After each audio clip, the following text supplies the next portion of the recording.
Let's take a look at European exploration and colonization.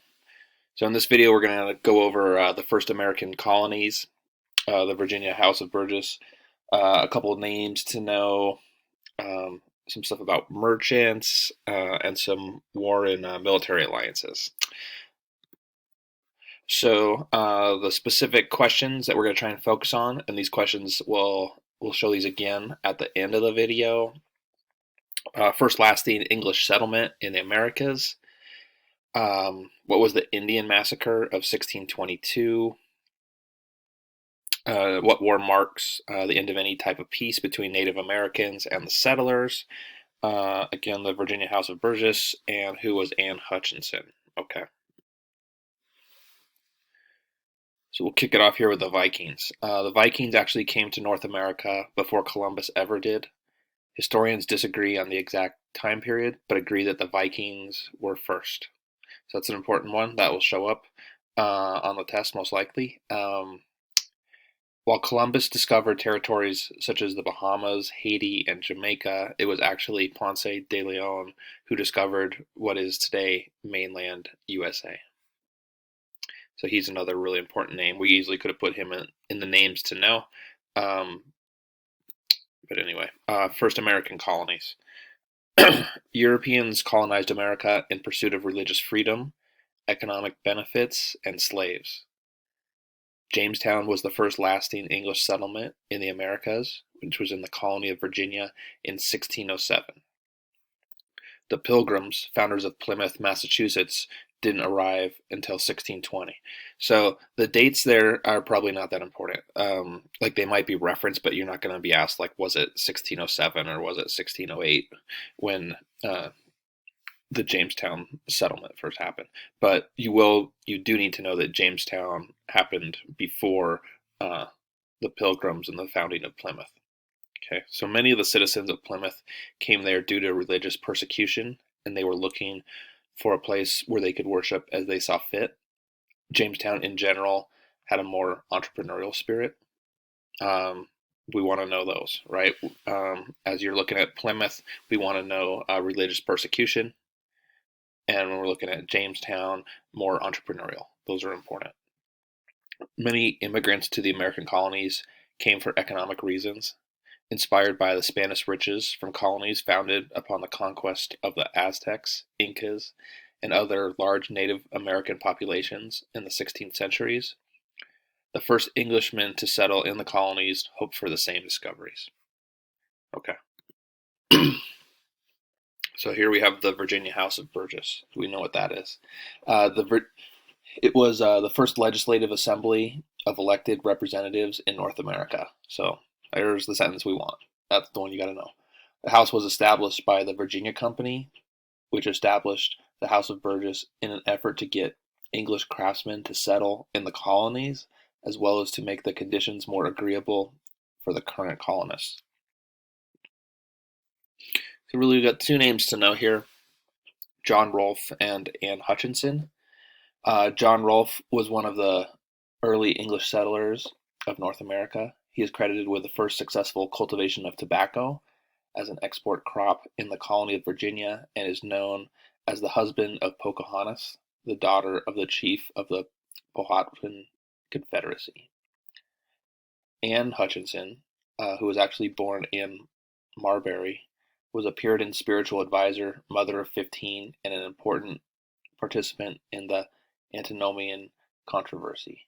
Her strong religious convictions were at odds with the Puritans in Boston. Her popularity threatened to ruin the Puritans' religious plans in the New England area. She was eventually tried and convicted and banished from the colony. Okay, so with the merchants, we're going to look at the Royal African Company, the Colombian Exchange, and the Massachusetts Bay Company. Right, so you could easily be tested on these and need to know the differences. The Royal African Company was a mercantile company set up by the Stuart family and London merchants to trade along the west coast of Africa. Its original purpose was to exploit the gold fields in up the Gambia River. However, it was soon engaged in the slave trade as well as with other commodities. Okay. So you could probably guess Royal African Company um, had something to do with Africa, right? The coast of Africa. Um, right? The Stewart family part, like, you probably don't need to know that name. Um, but really, that he was soon engaged in the slave trade, that would be an important one. And that's really the one you want to commit to your memory. Um, the Colombian Exchange was the transfer of crops, livestock, culture, disease, technology, and ideas between Europe and the New World after Spanish settlement. Exchanges of plants, animals, diseases, and technology transformed European and Native American ways of life. The Columbian Exchange impacted the social and cultural makeup of both sides of the Atlantic. Advancements in agricultural production, evolution of warfare, increased mortality rates, and education are a few examples of the effect of the Columbian Exchange on both Europeans and Native Americans. Okay, so really there, it's transformed, as we have on the screen, transformed European and Native American way of life through exchange with each other. That's the big point there.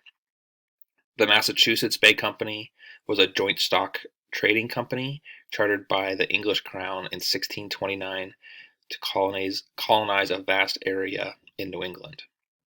It was quickly taken over by a group of Puritans under the leadership of John Winthrop, who wished to establish a religious community in the New World. They wanted to develop a model Christian society, and the government of Massachusetts developed to include a governor and a representative assembly. The colony was economically successful, engaging in trade with England and the West Indies. All right, so that's the Massachusetts Bay Company. Again, it was a joint stock trading company. Okay, war and military alliances. In 1622 in Virginia, many settlers suddenly died from a Powhatan massacre. In what is known as the Indian Massacre of 1622, members of the Powhatan Confederacy came unarmed with food to sell and stole any weapons they could find and killed all of the English settlers that they found. The attacks killed 347 people, a quarter of the English population of Jamestown. So the Indian Massacre of 1622, that's an important one.